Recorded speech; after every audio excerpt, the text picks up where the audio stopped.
In this series of conversations, we'll be discussing global food sustainability with guests who bring a deep understanding of the environmental and cultural challenges facing our society and creative ideas on how to address them. I'm Ash Sweeting. Today we are joined by Richard Eckard from the University of Melbourne.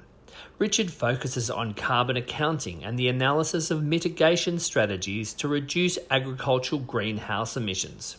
Look, there's a very strong drive towards carbon neutrality, and I think governments are playing games with discussing whether they should or shouldn't set targets, but that train left the station after the Paris Agreement. If you're a farmer currently on the land wanting to do something, there are the 10 to 15% reduction in methane options you've got just through herd efficiency. So we're seeing farmers access premium markets on carbon neutrality alone without trading offsets, just demonstrating carbon neutrality. And the market hasn't wised up that they should be paying more for methane reduction credits than soil carbon credits. Current technologies have their limitations. As you would well know, if it's an inhibitor product, it's got to be at every microsite in the room and at every second of the day to have maximum efficacy. Researchers are continuing to improve their understanding of the rumen microbiome, which gives us hope that you can actually use certain products to rearrange the microbial composition of the rumen. Climate change is a global issue and opportunities, and the analysis of climate impacts looks different through this global lens. What if we treated all the sheep in East Africa for worms? How much methane would you save? And it's actually a massive number.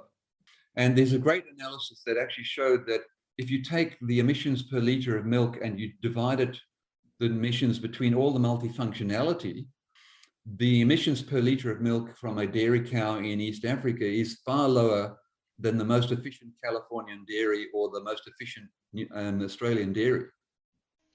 Likewise, he provides an alternative angle on the challenges involved in scaling alternative proteins. The proportion of the world's population that have the privilege of diet choice is less than about 8% of the world's population. So, Richard, awesome. Thank you very much for joining me. Thanks, Ash. Yeah, look, I'm a professor at the University of Melbourne in the School of Ag and Food, Agriculture and Food, and I lead a research centre called the Primary Industries Climate Challenges Centre. Our work mainly focuses on all aspects of how climate change will affect agriculture or agriculture affects climate change.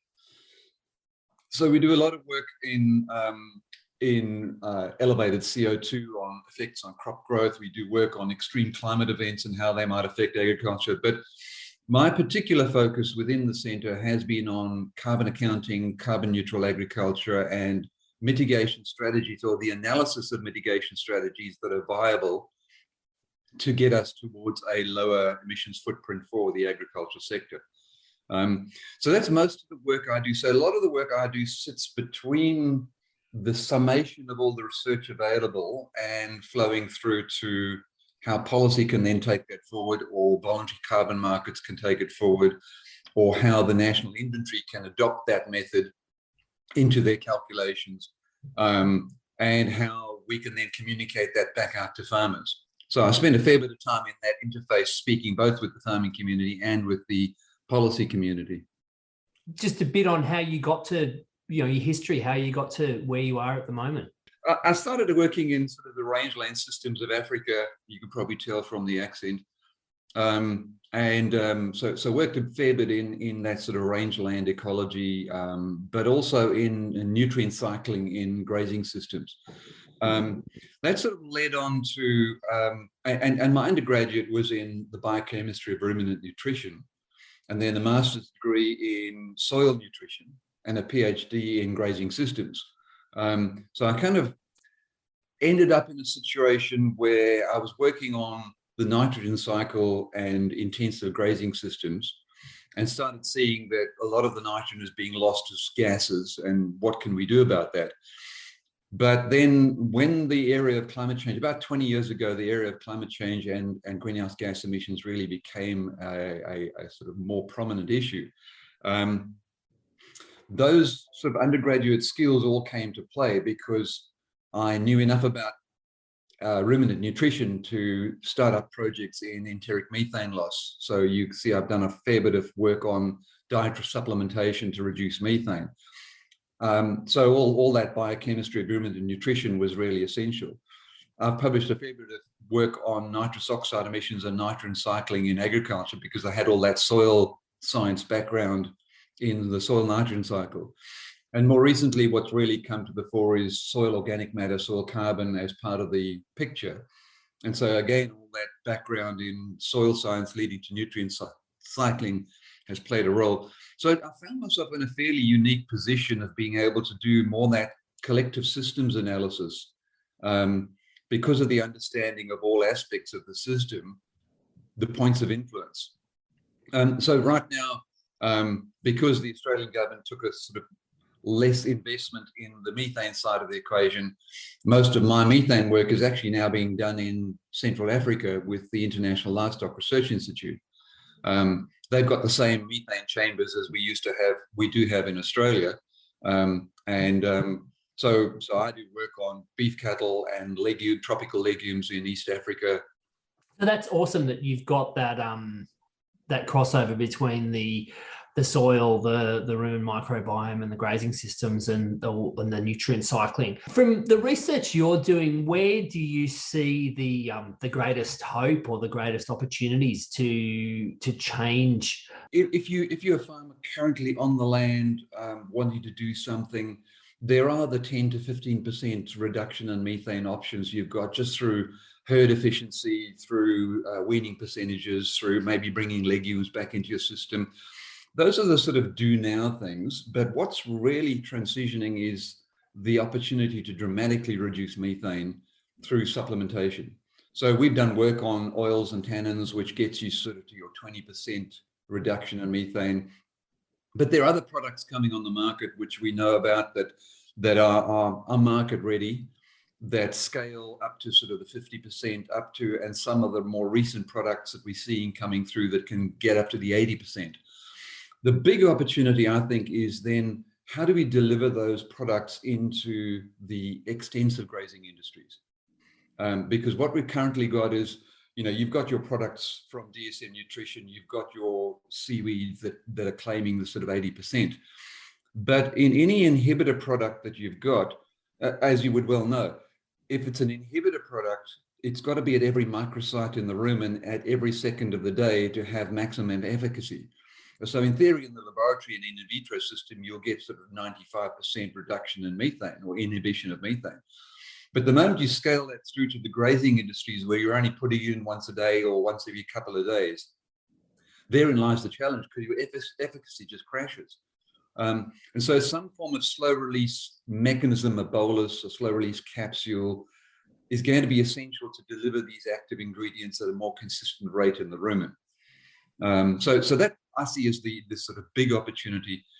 A generation from now, I would see that we might actually only be using some of these inhibitors in the confinement industries, but in the extensive grazing industries, we might be using a product, an inhibitor, to train the next generation to be low methane. So there's a very good publication in this journal Science that came out by an author named surname Mealy that showed that you could use a product like 3-NOP to feed to the cows and calves and for 3 weeks through the weaning phase, and then the animals remained 20%, 30% less methane for the next 50 days, which gives us hope that you can actually use certain products to rearrange the microbial composition of the rumen. And that goes back to some of it's called early life programming, and it goes back to sort of human nutrition, which suggests that your and my gut microflora are a product of our upbringing. And it is the same for ruminants. And there is an angle there, and it comes into mitigation strategies as well, is that a lot of the microbes in the rumen can adjust their populations very rapidly. So if you get acidosis, for example, as soon as that's over, within hours, you've got the microbes readjusting back to normal populations. Methanogens tend to take 3 to 4 days to get back to numbers. And so therein lies the potential for a strategy as well, that actually some strategies that crash their population might not need to be fed every day. Inhibitors do, because they don't actually get rid of methanogens. But if you had something like an oil that does actually suppress methanogen numbers, or a tannin, or essential oils, you can actually drop their numbers and they take a longer time to recover. So there's an opportunity in that gap as well. One of the things that I guess a lot of this comes from speaking with Professor Athol Cleve, UQ, DAFQ, and his work across species, that and you'd know more about this than I do, but the process of biological metabolic processes that leads to methane production, it's quite a cascade of events. So the first thing you need to do is whatever the reactions are that lead to the free hydrogen, and it's only when the methanogens have that substrate of free hydrogen that they can mop up that free hydrogen and turn it into methane.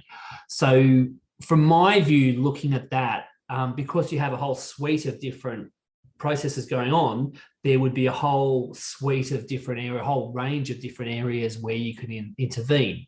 And if you can stop the hydrogen production or reduce that, then you're going to naturally reduce the methane production, and you'll have the added benefit of the energy being retained in the animal rather than being lost to the environment. Where do you see that approach? Look, I think that's fairly well understood. You're right. These inhibitors, the inhibitors that are known to inhibit the last stage in the methanogenesis cycle, methanogenesis process, they weigh down that list. They're the sort of last step. And so it's probably not surprising we don't see a large productivity benefit in the animal from those, which is fine. I mean, they're doing their job. But a lot of the earlier strategies were focused on, can we simply redirect hydrogen from butyrate to propionate, for example? And so some of the nutritional strategies were focused on just getting more propionate in the rumen, and that that absorbs 2 hydrogens, whereas butyrate produces 2 hydrogens. So, inherently more propionate is going to rob hydrogen from methane production. And that's where strategies like nitrates and sulfates came in, because they mole for mole nitrate in the rumen would take the 4 hydrogens that would have gone to methane. But then you step it up and you say, well, some of the grain supplementation ideas were actually just stimulating propionate production. And some of the other nutritional strategies, we think grape mark, for example, some of the work we did there showed a distinct bias towards propionate. We don't quite understand why, but it might have been some of the sugars that are being added that stimulate propionate over butyrate. But I think there is still great opportunity to manipulate the volatile fatty acid compositions as a mechanism of just redirecting hydrogen into more productive purposes. And that's where we see some of the productivity gains in the animal as well, because it's sometimes what we found is, if you just do a calculation of, we can reduce methane by 50%, but that's only 6 to 10% of gross energy intake. So if you boil that back and you say, well, we've done 50%, well, we've saved 3 to 5% of gross energy intake. I don't think we can measure that in terms of increased production, because it's just such a small part of the energy equation. But some of these strategies actually work and produce more productivity than a 3 to 5% gross energy savings would indicate. And what that tells me is they are stimulating propionate production over some of the less advantageous volatile fatty acids. And so you're getting more, to use an Australian slang, bang for your buck as a result. Thank you very much. I think that's very well explained. Where do you see, or do you see, and if so, where opportunities for, I guess, what you could call next generation technologies, better understanding of the epigenome within cells, how to switch on and switch off genes, or various forms of mRNA technology like was developed for COVID vaccine, I guess, genomics and using AI for genomic and gene analysis. Where do you see that kind of, or where, if and where do you see that technology fitting into this? Yeah, look, there's no doubt there's been a lot of research in this area. Particularly the New Zealand group have done well in understanding the genetic code of methanogens. You know, and then they've done a lot of work on the methane vaccine, which I think has been promising, but has some limitations to it, just in terms of the delivery mechanism, might be limiting. But all of that work has actually allowed us to identify sort of common attributes of all methanogens, for example. Like the early vaccine work was more of a shotgun approach. We didn't understand why it would work, whereas now the understanding is, are there common surface proteins we can target? And so that sort of opens the door. You know, it's a similar conversation to what you've heard in the COVID land about common spike proteins. And we now know there's common surface proteins in methanogens that could be exploited for a targeted vaccine. And I suspect the mRNA technology is coming along just at about the right time for that team to start exploring, can we target just that surface protein, so that we know that when we add a vaccine into the rumen, we cover all methanogens, rather than just, because some of the early work might have targeted the dominant species of methanogens, Brevibacter and some of those. But what in terms of energetics in the rumen, what might end up happening is you just suppress that dominant population and give a gap for the second hierarchy of energy to exploit the gap. You know, the idea that suppressing all methanogens will allow cetogens to predominate, well, I think Athol showed us that wasn't going to happen, because the energy difference was just too much. Whereas if you just suppress the dominant methanogen populations and don't suppress them all, you're going to get the expression of some of the slightly less dominant but still energetically favorable methanogens. So I think there's quite a lot of potential there in the first instance, targeting vaccine technology, which you know, at the moment the choke point I think is in the delivery through saliva. I think they're just, in theory, it can be very effective, but in practice, you've got to let the saliva build up the right titer levels so that you've got enough antibodies going into the rumen. And that could be the actual choke point, whereas a more targeted delivery directly into the rumen through supplementation might actually be more effective in the end. Thank you for that.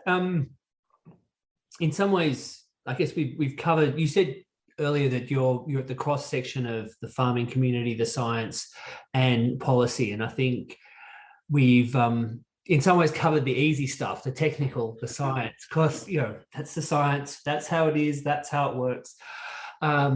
And in my experience, it's frequently the technical solutions that are the most straightforward and most simple, and it becomes more complicated when people and communities and governments and everyone else and cultures come in. How do you see that landscape? I guess both from within the Australian contents, but also more globally. Look, there's a very strong drive towards carbon neutrality, and I think governments are playing games with discussing whether they should or shouldn't set targets, but that train left the station after the Paris Agreement. What we know is that after the Paris Climate Agreement, a lot of the multinational agribusiness companies, supply chain companies, have all set targets that are consistent with the Paris Agreement. And you think of Australia, 70% of our produce is exported. So actually, governments debating targets for agriculture becomes an irrelevant discussion. They make themselves dinosaurs by having that discussion, because we in agriculture in Australia need to understand what the supply chain is saying to us. And so you can see this cascade. For example, Unilever set a target consistent with the Paris Climate Agreement. Straight after that, Fonterra supplies most of the dairy products to Unilever. Fonterra had to match Unilever's target because, well, by 2030, they won't be able to supply Unilever, and Unilever will be seeking other markets if Fonterra doesn't respond. So that cascades onto all the dairy farmers of New Zealand, who now understand that Fonterra has set a greenhouse emission reduction target. So we're seeing quite a response in the farming community. You'd be aware the Australian red meat industry set a target of carbon neutrality by 2030. Very ambitious target, but that's galvanized a lot of action. So I host most of the carbon accounting tools that are used in Australia. And we've currently got a project with 100 producers, grain producers in Western Australia, completing their carbon audits. We've got over 400 red meat producers on the eastern seaboard that have done carbon audits on their property using our tools. We've got the wine industry, the poultry industry, and even yesterday, the pig industry and the goat industry have been approaching us about carbon audits. So everyone's centering in on, we've got to be aware of what our footprint is and what we can do about it. But then you start seeing those farmers that are innovative and they see the opportunity. So I was talking to a bunch of dairy farmers from the Riverina 2 days ago. And you'd think, well, a dairy farmer could be quite threatened by this environment because their footprint's pretty high. When they complete our audits, you can get a figure of 21 tons of greenhouse emissions per ton of milk solids. That's a pretty high footprint. And halfway through, one of the producers there said to me, so this product 3NOP in a confinement dairy could deliver about a 75% reduction in methane. What did you say the global warming potential was? 28. Multiplied by 28. And you told me Mootrail has a method that will recognize 3NOP. And before long, he was saying to me, listen, this is $600 per cow per year that I could get for spending $1 a day on a cow. And suddenly you see where the smart guys are thinking. He quickly figured out from my presentation, forget soil carbon, I'm never going to make money there. But if I get one of these inhibitors that's highly effective in a confinement system and I can get it into that cow every day and every mouthful, I could get $600 per cow per day, per year of offset income, even just on the voluntary market. And that's before it's the compliance market in Australia, which would be releasing a method for inhibitors coming up soon. So I think before we sort of discount the farmer side of the equation, there's some smart guys out there thinking through this and how it can get through. I met with two sort of younger sheep producers from central New South Wales recently who wanted to have a chat to me. And they were recognizing that this idea of building soil carbon and getting paid for it was only rewarding bad farmers because, well, why was your soil carbon low in the first place? And they were saying they've got they've thought through a mechanism by which farmers who've done the right thing, who've got a high level of carbon in their soil and have got good farming systems, low emissions intensity, can get rewarded by the market. Now, it's not a carbon credit market, and they are just brilliant in what they've come up with, and all power to them, because what they will do is they will accelerate the good farmers and reward them for what they've already done, and then give them incentive to do more, rather than just rewarding those bad farmers for coming up to what we might consider standard practice. So before you discount the adoption side of the equation, there's some smart guys out there that are thinking this through very carefully and are finding opportunities in the marketplace. So I hope that answers your question. The more you say, the more questions I have. So I don't know where this is going to go, but that leads to two things. Firstly, I'd be really interested to hear a bit more about how you're approaching carbon accounting, and in terms of making that, I guess, operable at a scale that is not, overly expensive and time consuming. So if you could give me a bit of a insight into that. Sure. We've worked in this area for quite a long time, and we started out just doing the direct, what the national inventory said about your greenhouse gas footprint and all that. And so some of our early tools were just reflecting that. Over time, we've worked with the National Carbon Offset Standard in Australia and the Climate Active, which is now Climate Active, and started understanding what would be the right way to do carbon accounting. So it's kind of an iteration that's gone on, and we've landed at a place where we are consistent with IPCC methodology, but we're also consistent with ISO 14041, so the LCA approach. So all our carbon tools now, and we've written this for Meat and Livestock Australia to say, well, this is what we mean by being carbon neutral. If you want to be carbon neutral or climate neutral, this is the definition. So it then becomes total greenhouse gas emissions emitted from the business unit. So you draw a boundary around the business unit. So if you're two livestock properties that are transferring animals between the two, your business unit is both. Yeah. If you're a dairy system that has an offset block where you're raising your heifers, well, that includes it in the business unit. So that's one thing. So then it becomes all the scope 1 emissions, which is methane and nitrous oxide directly from that business. It then also becomes your scope 2, which is electricity you buy out of the grid, because you could choose to buy green energy or you could choose to put panels on your roof. So that's scope 2. It then includes scope 3, which is your upstream emissions. So if you're a dairy farmer buying in grain and you don't buy from a carbon neutral grain supplier, we account for the grain, the embedded emissions in the grain, or the urea fertilizer, or the phosphorus that you bring onto the farm, because you have a decision about what you buy. And so it is within the scope of the emissions. You can choose to buy heifers from a carbon neutral supplier. So those pre-farm emissions come into the equation. And then we take all the sinks, the soil carbon change and the tree carbon change within that boundary. And that's the method that determines the net carbon balance of a farm on an annual time step basis. Back to what you were saying about the innovative dairy farmers and people who are, actively looking at how they can, create, greater revenue for their farms. Do you see that changing the structure of the farming community over time, or the nature of whether that's larger farms, different makeups, or having an impact on the structure of the farming community? Yeah, look, there's a couple of challenges in there. The one is a lot of the work we've done initially on case studies of farms would suggest that for an average dairy farm in southern Australia, a single offset method will generate less than 1% of farm turnover. And that seemed to roll out pretty similar in most cases. So for a $2 billion turnover business of a dairy farm, a guy with 600 cows might be a $2 million turnover business. That's $2,000. We don't get dairy farmers out of bed for $10,000 of energy savings. So $2,000 is not going to get them excited.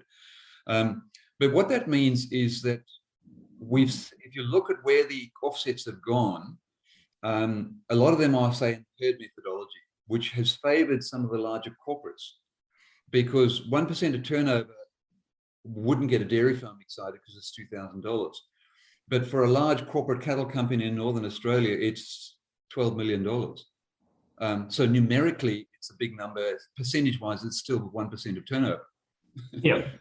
So the system has favored the corporates in engaging in some of these larger offset methods, savanna birding, the herd methodology, for example.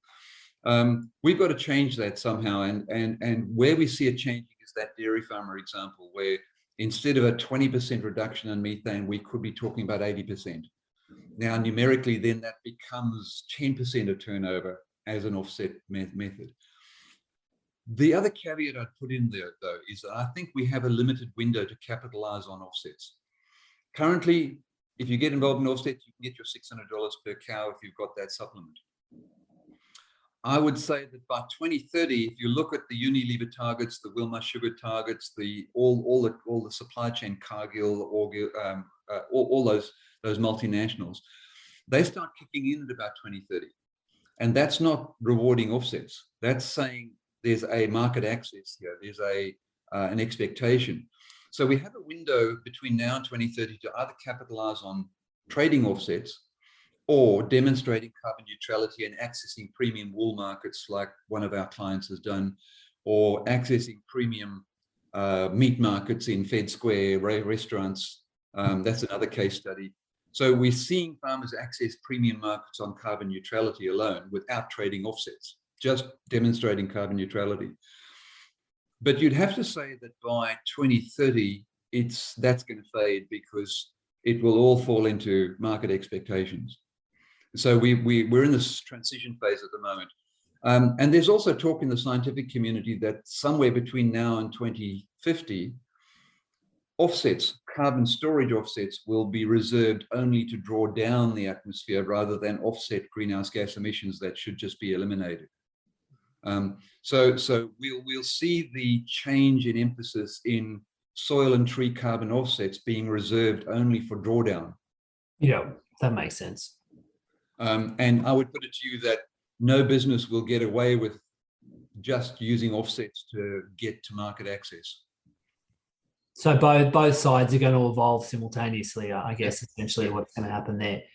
I guess where do you see the international stage? You said, you know, you're from Africa, you're doing a lot of research in Africa. The dynamics of farming systems in Africa are quite different to the Western world, North America, Europe, Australia. How do you see the tools that are being developed in the West being appropriate for those markets or applicable for those markets? Yeah, no, exactly right.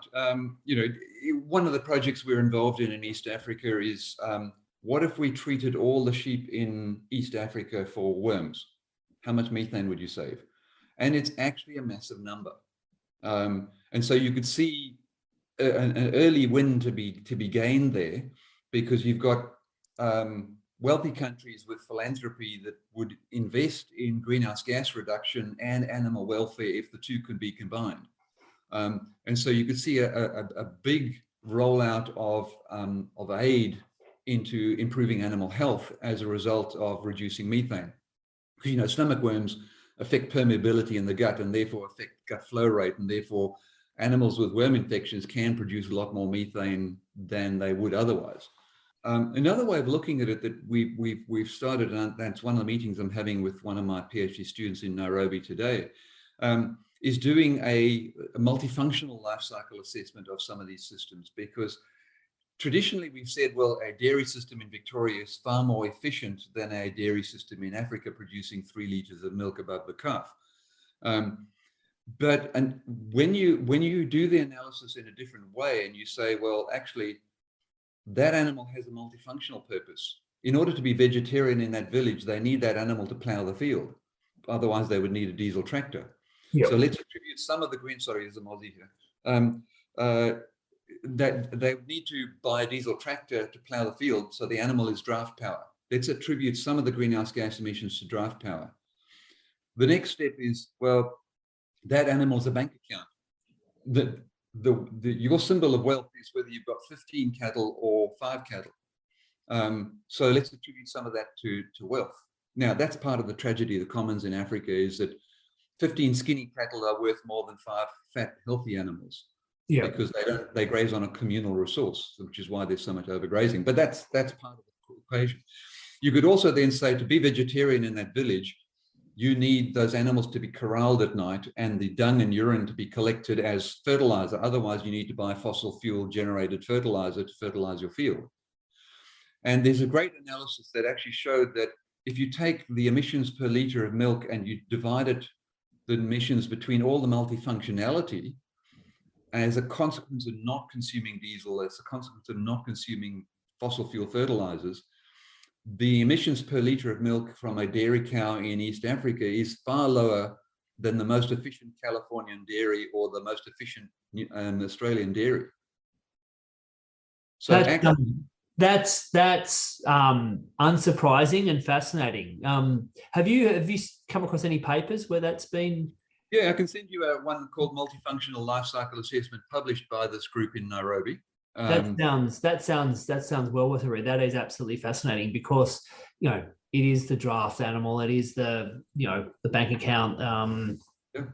You're providing direct protein to, there's no pasteurization. The kids are, or the family's basically drinking the milk pretty much straight out of the cow.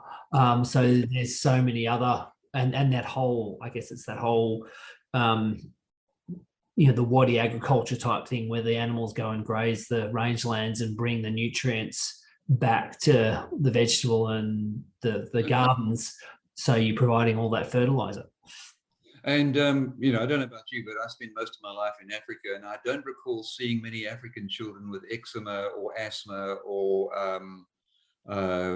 nutritional disorders. I think There's a cause and effect there of good immune systems from the beginning. Yes. Oh, yeah. No, completely. So that's another whole conversation, I think, down that. So that's another big rabbit hole. That would be another whole conversation. Just one other thing quickly, and I guess it comes into unfortunately, the politics of all this has become muddied. Animals, for the history of agriculture, they were the original recyclers. Even if we go back to medieval times, the pigs ate the whey after the dairy, and the chickens basically cleaned up after the other stock and ate the vegetable scraps from the garden, and the pigs ate the food scraps, and they brought in the nutrients from the fields for the garden. So they were the original recyclers that we've relied on for millennia. I guess so. What's your thoughts on the future of animal agriculture? Yeah, look, it is a big subject, that. And there've been a number of publications suggesting that, how much global warming we could avoid by eliminating ruminant agriculture. And I think a lot of those are extremely naive publications. That, just to put it out there right from the beginning, they're nice theoretical studies, but they have no practical grounding. Why I say that, and I can send you a little piece that I've written on this, the proportion of the world's population that have the privilege of diet choice is less than about 8% of the world's population. The rest of the world doesn't actually get a choice over what they eat. There's a number of metrics you can use one of them is 16% of the world's population earn over $20 a day. Let's say that's some cutoff as to whether you do or don't have determination over what you eat. Most people under that probably just eat what's in front of them. So if you take some of those metrics, and I've got some other indicators of the proportion of the world's population, it sort of brings it down to single figures of the world's population that even have the choice over whether they eat ruminants or not. And that then becomes very limited to the most wealthy of the world, which you and I know that you and I sit in 1% of the wealthiest people in the world.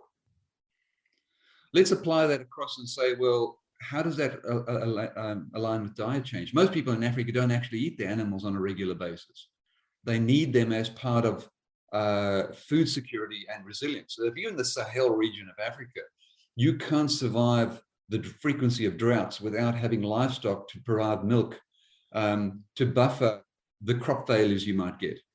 And so in terms of the developing world, which is where most of the livestock are, they are integral to food security. So we really don't want to fiddle with that because, taking away the food security that they currently have would make them just dependent on industrial agriculture sending food into the developing world rather than self-reliance.